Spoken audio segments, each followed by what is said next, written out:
नमस्कार, हमारा नाम है समरीन और आपने देखना शुरू कर दिया है लाइव सिटीज। देखिए, बीपीएससी टीआरई 3.0 का पेपर लीक हो चुका है और आपको मालूम है कि इस बात की पुष्टि खुद ईओयू ने की है।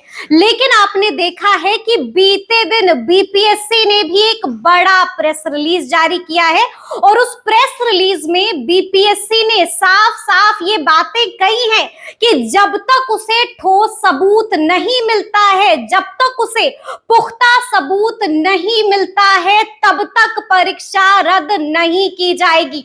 लेकिन आपको मालूम है कि वहीं दूसरी ओर अभ्यर्थियों में भी काफी गुस्सा है और इसको लेकर हमने भी बिहार युवा प्रारंभिक शिक्षक संघ के नेता प्रदेश अध्यक्ष दीपांकर गौरव से बातचीत की है। तो सबसे पहले आप सुनिए कि क्या कुछ बता रहे हैं दीपांकर गौरव। जी बहुत बहुत शुक्रिया समरीन मैम और लाइव सिटीज के दर्शकों को मेरा नमस्कार। जी अच्छा, सबसे पहले तो दीपांकर हम आपसे ये जानना चाहेंगे कि आपको भी मालूम होगा, लगातार आप भी ट्वीट्स कर रहे हैं, बीपीएससी पेपर लीक हो चुका है लेकिन अभी तक रद्द नहीं हुआ है। दीपांकर, क्या लगता है वजह क्या हो सकती है? अभी तक पेपर रद्द क्यों नहीं हुआ है? देरी कहाँ हो रही है और क्यों हो रही है?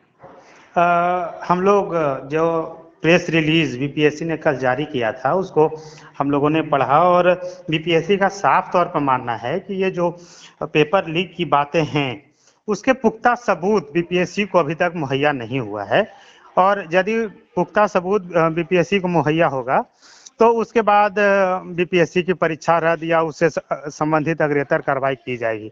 हालांकि ये क्लियर क्रिस्टल है, जो भी मीडियाज में न्यूज आ रहे हैं या आर्थिक अपराध इकाई की शाखा ने जो न्यूज दिया है उस पर स्पष्ट है कि पेपर लीक हुआ है। और सरकार के स्तर से ये जो दोनों सरकार के अंग हैं, आर्थिक अपराध इकाई मतलब बिहार पुलिस और बीपीएससी, दोनों को सामंजस्य बिठा करके इस पर तत्क्षण कोई ना कोई फैसला लेना चाहिए ताकि अभ्यर्थियों के हित में जो फैसला हो, जिससे अभ्यर्थियों का अहित न हो। जो लंबी समय से अभ्यर्थी तैयारी करते हैं, अपने खून पसीने दे करके शिक्षक बनने की सपना संजोते हैं, उनके साथ अन्याय ना हो। बिल्कुल बिल्कुल, मतलब उनके साथ अन्याय ना हो, ये बात तो ठीक है। लेकिन आपने देखा होगा, आपने अभी जिक्र भी किया कि बीपीएससी ने बीते दिन जो प्रेस रिलीज जारी की थी, दीपांकर, साफ कहा है कि सबूत पुख्ता नहीं है, ठोस सबूत नहीं है, यानी कि अब भी सबूत की किल्लत है। दीपांकर जी बिल्कुल, सवाल तो उठते हैं। मैंने अपने ट्विटर हैंडल और फेसबुक पे भी लिखा था कि जब करबिगहिया से बिहार पुलिस ने 13 मार्च को मतलब परीक्षा के 2 दिन पूर्व 48 घंटे पूर्व संदिग्ध व्यक्ति को गिरफ्तार किया था, उसी के निशानदेही पर गिरोह को उन्होंने पकड़ा था और फिर 15 तारीख को सुबह में हजारीबाग से आर्थिक अपराध की इकाई ने करीब 300 अभ्यर्थियों को क्वेश्चन रटते हुए पकड़ा था। साथ ही साथ पेन ड्राइव मिली थी, वो भी एग्जामिनेशन के 24 घंटे पहले ही। तो जब कुछ इतना कुछ जब सबूत था आर्थिक अपराध इकाई के पास, तो उन्होंने बीपीएससी को इसको साझा क्यों नहीं किया? यदि ये सबूत बीपीएससी को साझा पहले ही कर दिया गया होता तो बीपीएससी कई स्तर पर अपना क्वेश्चन, कई सेट में क्वेश्चन पब्लिश करवाती है। हो सकता है कि क्वेश्चन जो आउट हुआ था उसको चेंज कर दिया गया होता, या फिर अभ्यर्थियों के परीक्षा सेंटर पहुंचने के पूर्व ही एग्जाम स्थगित किया जा सकता था।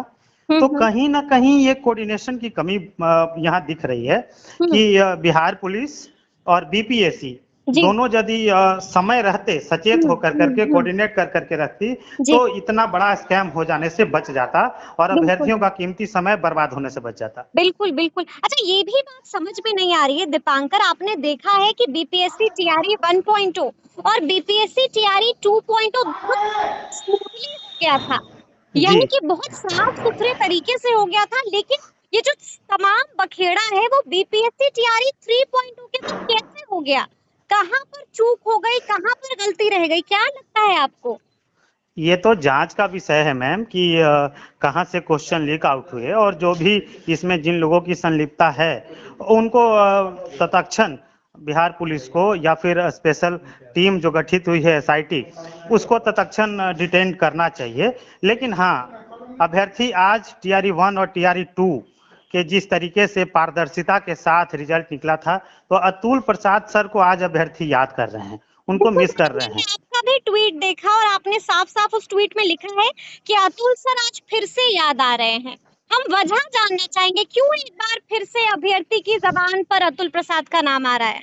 सिर्फ इस वजह से क्योंकि कमोबेश ये एग्जाम ऐसा एग्जाम था, अभ्यर्थियों के 1 रुपए भी खर्च नहीं हुए और पूरे ट्रांसपेरेंट ढंग से, पारदर्शी ढंग से अभ्यर्थियों को कम समय में, रिकॉर्ड समय में नौकरी मिली। तो ये एक बड़ी उपलब्धि थी वर्तमान सरकार की। और इसलिए चूंकि बीपीएससी के चेयरमैन अध्यक्ष अतुल प्रसाद सर थे और चूंकि वही कप्तान थे, तो उन्हीं के सिर पर सारा उसकी जिम्मेवारी थी और उन्होंने इस जिम्मेवारी को बखूबी निभाते हुए खूब अच्छे ढंग से ये टीआरई 1 और 2 को इन्होंने निष्पादित किया था।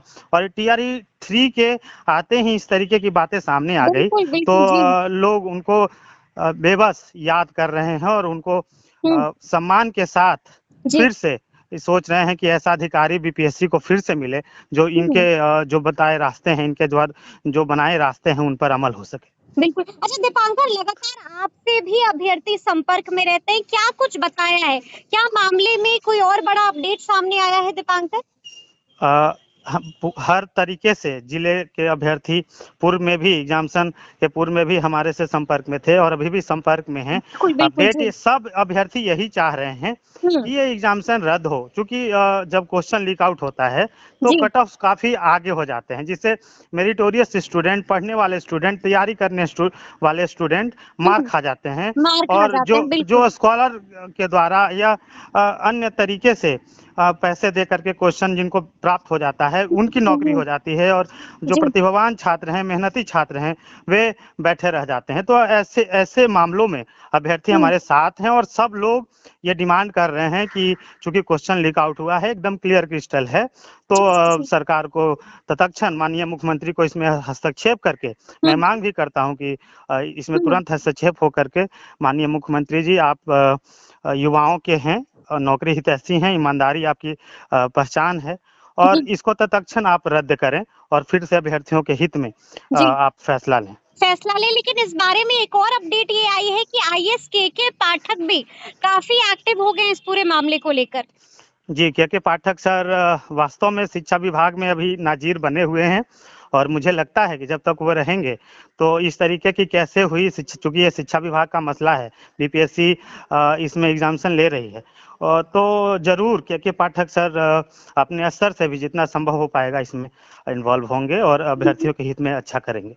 ठीक है, एक आखिरी सवाल है दीपांकर, अगर मान लीजिए जैसा कि आपने भी अभी मांग की है कि पेपर रद्द होना चाहिए, परीक्षा कैंसिल होनी चाहिए, लेकिन अगर परीक्षा रद्द नहीं होती है, जैसा कि बीपीएससी ने भी अपने प्रेस रिलीज में साफ-साफ कह दिया कि अब भी ठोस सबूत का अभाव है, परीक्षा रद्द नहीं होती है, तो आगे क्या सोच रहे हैं अभ्यर्थी, क्या करने जा रहे हैं अभ्यर्थी आगे दीपांकर? पूरे बिहार के नहीं, पूरे देश के अभ्यर्थी आक्रोशित हैं और हुँ, यदि बीपीएससी को ठोस सबूत नहीं मिलता है, तो ऐसी जी, स्थिति में और एग्जामिनेशन रद्द नहीं होता है, जी। तो अभ्यर्थी उग्र होंगे हुँ, और हुँ। बेबस न चाहते हुए भी वे आंदोलन को लिए फिर से सड़क पर आएँगे। मतलब आपको लग रहा है कि अभ्यर्थी अब मन बना रहे हैं आंदोलन करने का? बिल्कुल, हर जगह से इतना गुस्सा इसकी है लौ अभ्यर्थियों में? हर जगह से ये गुस्से की लौ निकल रही है। जी, जी, अभ्यर्थी जी। लगातार हम लोगों से बातें कर रहे हैं, हाँ, हाँ। लेकिन हम लोग अभी भी बोल रहे हैं कि हमें बीपीएससी पर विश्वास है, थोड़ा धैर्य रखें जी, और ये जी। लेकिन ये धैर्य बहुत लंबा नहीं रहेगा। बिल्कुल, बीपीएससी तत्क्षण यदि कोई कदम नहीं उठाएगी, तो अभ्यर्थी सड़क पर आने को मजबूर होंगे। मजबूर हो जाएँगे। चलिए बहुत-बहुत शुक्रिया बातचीत के लिए दीपांकर। जी, धन्यवाद। तो सुना आपने क्या कुछ बताया है दीपांकर गौरव ने। देखिए साफ-साफ कह दिया है कि अभ्यर्थियों में काफी गुस्सा है, अभ्यर्थी काफी बमके हुए हैं और लगातार एक ही मांग कर रहे हैं और साफ-साफ कह रहे हैं कि जल्द से जल्द परीक्षा को रद्द करना चाहिए, जल्द से जल्द परीक्षा रद्द होनी चाहिए। तो अब देखना होगा कि आगे आगे क्या कुछ होता है। तो ये पूरी जानकारी आपको कैसी लगी है, कमेंट करके हमें जरूर बताइएगा। तो इस तरह के तमाम अपडेट्स के लिए ऐसे ही हमारे साथ बने रहिएगा और देखते रहिएगा लाइव सिटीज। बहुत शुक्रिया।